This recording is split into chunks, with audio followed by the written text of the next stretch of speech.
श्री रामकृष्ण परमहंस देव के उपदेश। दो मनुष्यों में एक विवाद उठ रहा था। एक ने कहा, उस खजूर पर जो गिरगिट रहता है वह सुंदर लाल रंग का है। दूसरे ने कहा, तुम भूल करते हो, उस गिरगिट का रंग लाल नहीं, नीला है। विवाद में कुछ निश्चय न हो सकने के कारण वे दोनों मनुष्य उस खजूर वृक्ष के नीचे पहुंचे और वहां रहने वाले आदमी से उनमें से एक ने पूछा, भाई, तुम्हारे इस खजूर पर लाल रंग का गिरगिट रहता है ना? उसने उत्तर दिया, हाँ। फिर दूसरा बोला, अजी, क्या कहते हो, वह तो नीले रंग का है। उस आदमी ने उसे भी उत्तर दिया, हाँ, वह नीले रंग का है। वह जानता था कि गिरगिट बहुत रूप बदलता है, इसलिए दोनों के उत्तर में हां कह दिया। सच्चिदानंद प्रभु के भी अनेक रूप हैं। जिस साधक ने हरि के जिस रूप को देखा है वह उनके उसी रूप को जानता है, परंतु जिसने उनके अनेक रूप देखे हैं वही कह सकता है कि ये सारे रूप उस एक ही बहरूपिया हरि के हैं। गैस की रोशनी विभिन्न स्थान में विभिन्न प्रकार से जलती है, परंतु आती है एक ही आधार से। उसी प्रकार विभिन्न देश के विभिन्न महापुरुष उसी एक परमेश्वर से आते हैं। आंख मिचौली के खेल में गोल छू देने पर फिर चोर नहीं होना पड़ता, उसी प्रकार ईश्वर को छूने पर फिर सांसारिक बंधन नहीं बांधते। जिस प्रकार गोल छू देने पर खिलाड़ी लड़का जहां चाहे वहां घूमता है, फिर उसे चोर बनने का डर नहीं लगता, उसी प्रकार ईश्वर को छू देने पर संसार में कोई भय नहीं रह जाता।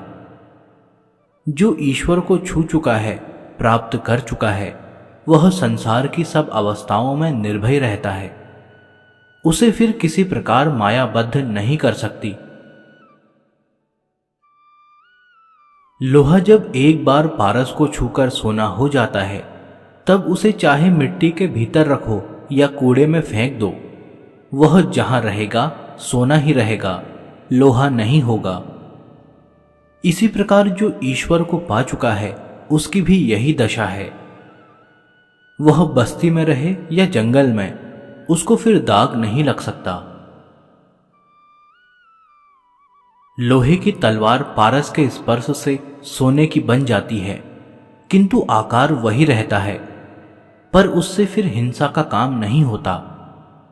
इसी प्रकार ईश्वर को छूने पर, प्राप्त कर लेने पर मनुष्य का आकार वही रहता है, पर उससे अशुभ कर्म नहीं होते।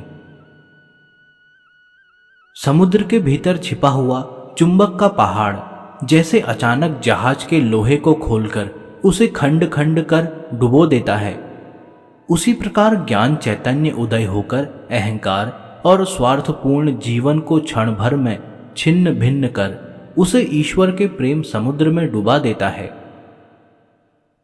दूध और पानी एक साथ रहने से मिल जाते हैं, परंतु दूध का मक्खन निकाल लेने पर वह मक्खन पानी में नहीं मिलता। इसी प्रकार ईश्वर को प्राप्त कर लेने पर मनुष्य हजारों सांसारिक बद्ध जीवों के साथ रहने पर भी बद्ध नहीं होता।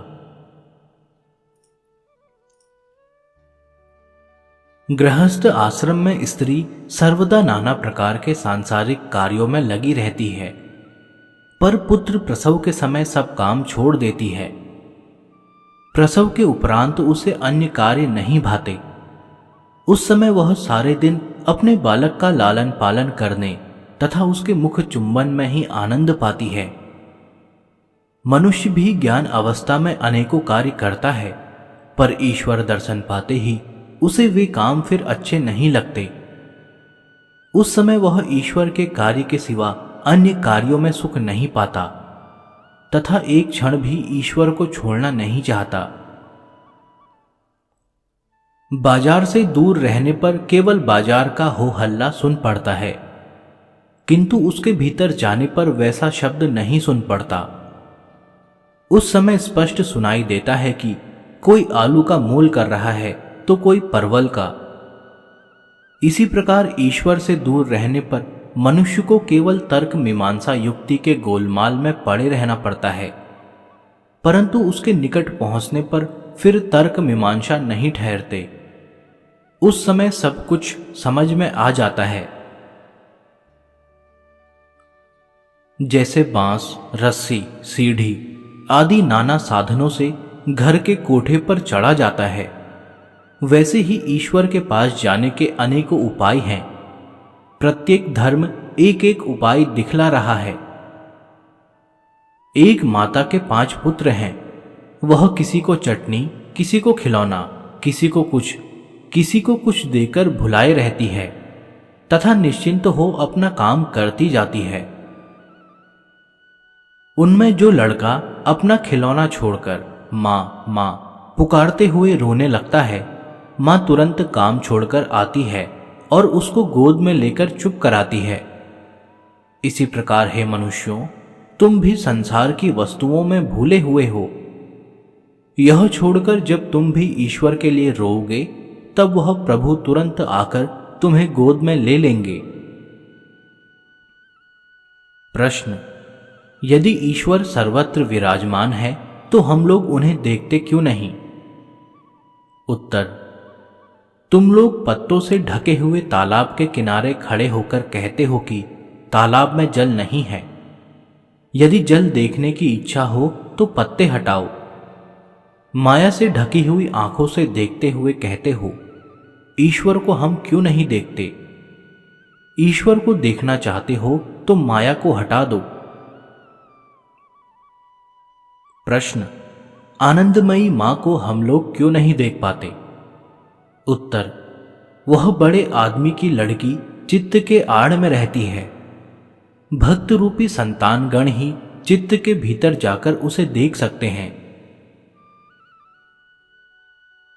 जिस प्रकार हजारों वर्ष के अंधेरे घर में दीपक जलाने से तुरंत प्रकाश होता है, उसी प्रकार हजारों जन्म के पाप ईश्वर की एक बार की कृपा दृष्टि से दूर हो जाते हैं। चंदन के वृक्ष को स्पर्श करती हुई जो हवा बहती है, उसके स्पर्श से सारयुक्त वृक्ष चंदन हो जाते हैं, परंतु सारहीन वृक्ष जैसे पपीता, केला या बांस में उसका कुछ भी असर नहीं पड़ता। इसी प्रकार भगवत कृपा होने से जिनमें सार है, वे लोग क्षण भर में बदलकर पवित्र और ईश्वरी भाव से पूर्ण हो जाते हैं, किंतु सारहीन विषयों में आसक्त पुरुषों को उससे कुछ लाभ नहीं होता। प्रश्न: अन्न के लिए चिंता लगी रहती है, फिर साधना कैसे की जाए? उत्तर: जिसका काम करोगे वही भोजन देगा, इसकी क्या चिंता? जिसने तुम्हें भेजा है उसने तुम्हारे भोजन का प्रबंध पहले से कर रखा है। जिसकी साधना करने की तीव्र उत्कंठा होती है, भगवान उसके पास सद्गुरु भेज देते हैं। गुरु के लिए साधक को चिंता करने की आवश्यकता नहीं पड़ती। एक समय कहीं जाते समय एक साधु का पैर किसी दुष्ट मनुष्य के शरीर में लग गया।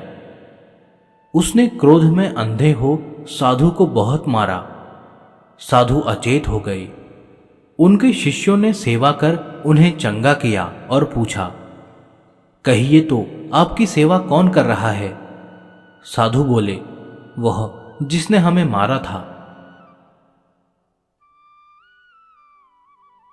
मनुष्य तकिए की खोल के समान है। जिस प्रकार खोल ऊपर से देखने में कोई लाल, कोई काली, कोई पीली देख पड़ती है, परंतु उसके भीतर रुई भरी हुई होती है, उसी प्रकार मनुष्य भी देखने में कोई रूपवान, कोई कुरूप, कोई साधु, कोई असाधु देख पड़ते हैं, परंतु उन सबके भीतर एक ही ईश्वर विराजते हैं। बाघ में भी ईश्वर है, यह सत्य है, परंतु बाघ के सम्मुख जाना उचित नहीं। उसी प्रकार दुष्ट मनुष्य में भी ईश्वर हैं, परंतु उनका संग करना उचित नहीं।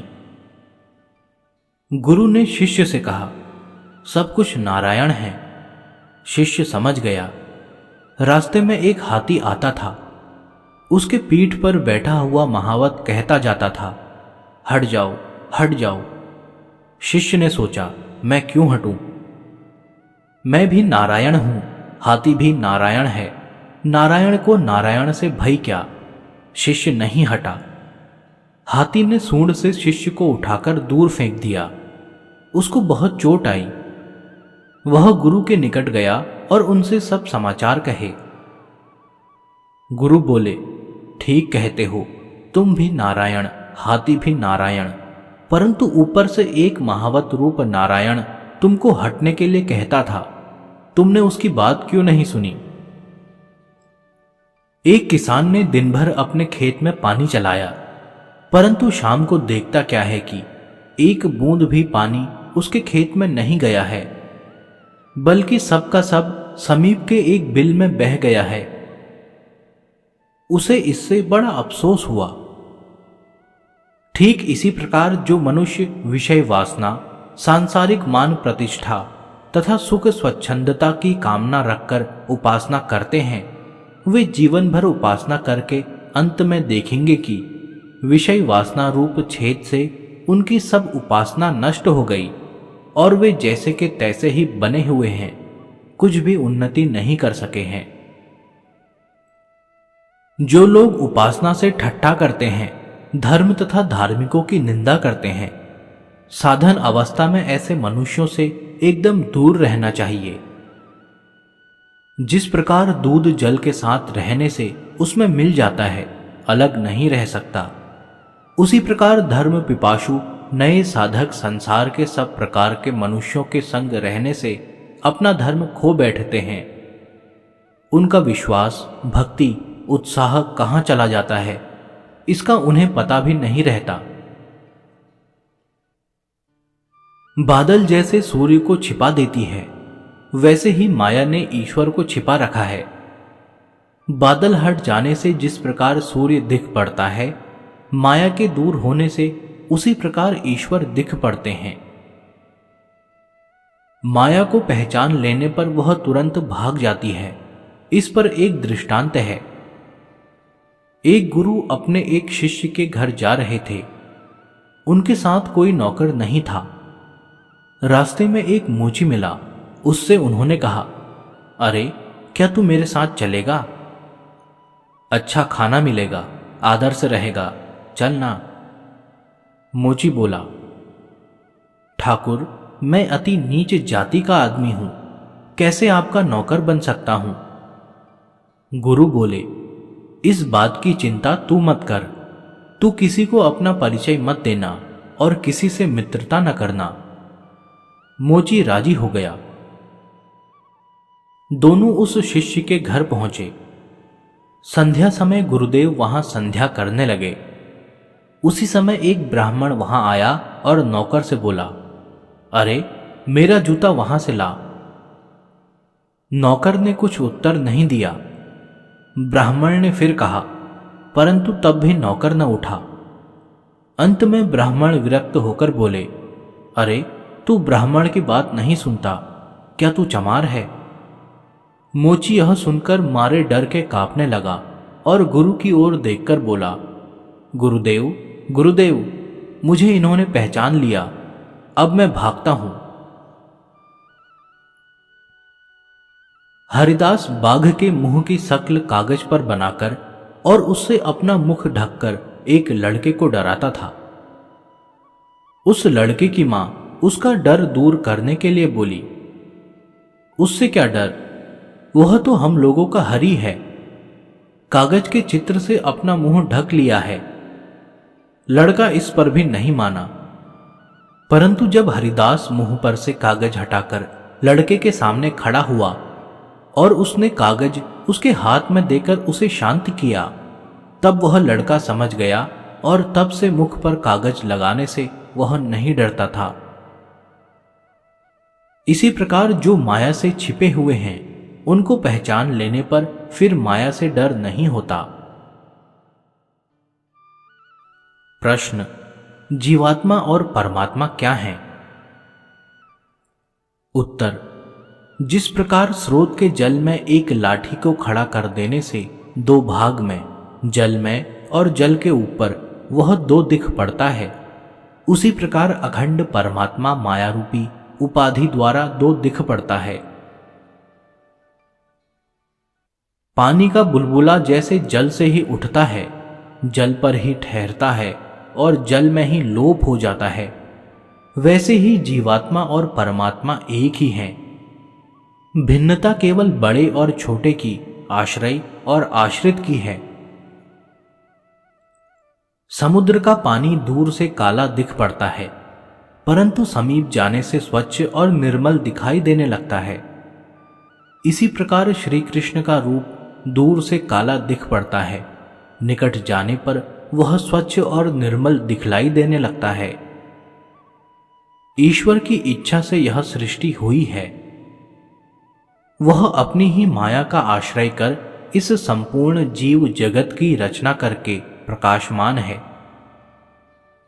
ईश्वर को तुम लोग देख नहीं सकते, क्या इसी से तुम कहोगे कि वह है ही नहीं? दिन को तारे नहीं दिख पड़ते, तो क्या तुम कहोगे कि आकाश में तारे हैं ही नहीं?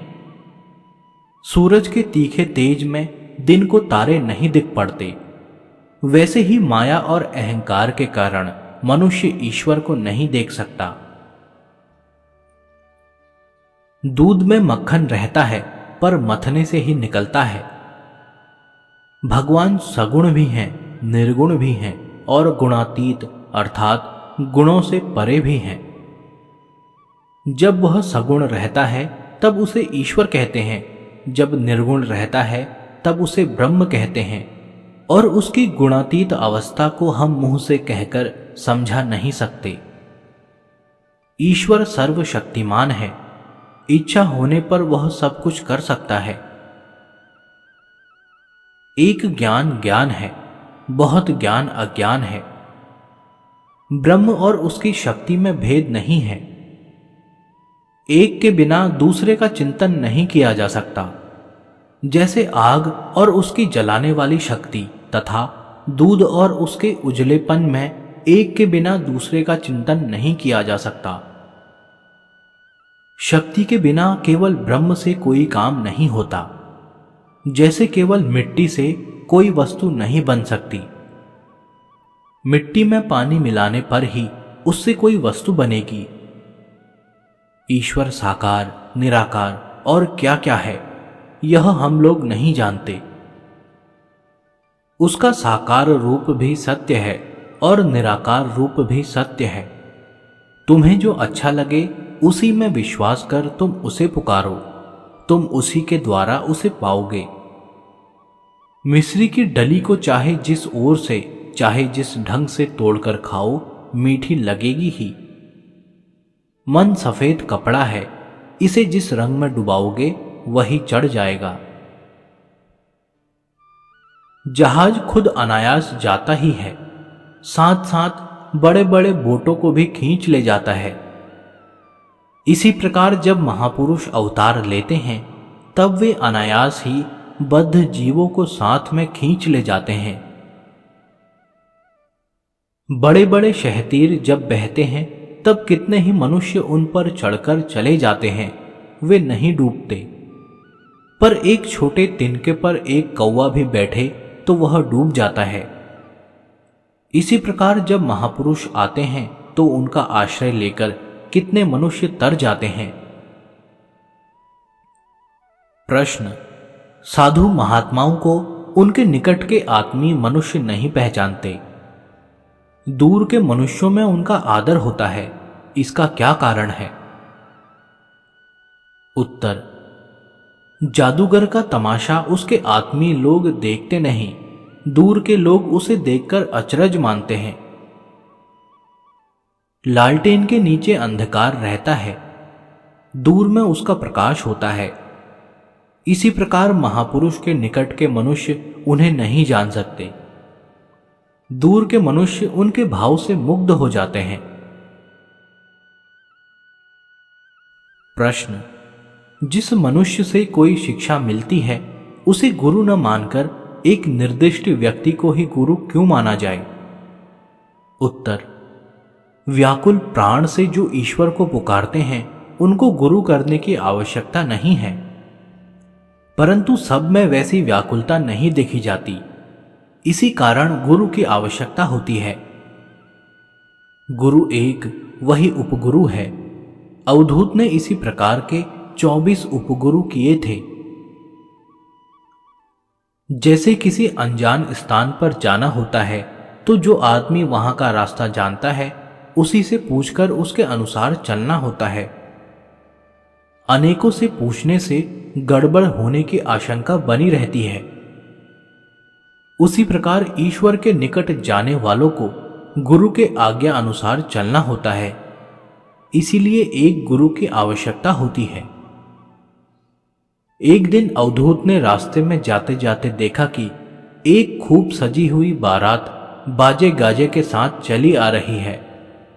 निकट ही एक बाघ अपने आहार पर लक्ष्य किए हुए है और उसमें वह इतना दत्त चित्त है कि बारात की उसे तनिक भी खबर नहीं। अवधूत उस बाघ को नमस्कार करके बोले, हे प्रभु, तुम ही हमारे गुरु हो। जिस समय मैं ध्यान करने बैठूं तब मेरा भी इसी प्रकार का लक्ष्य हो।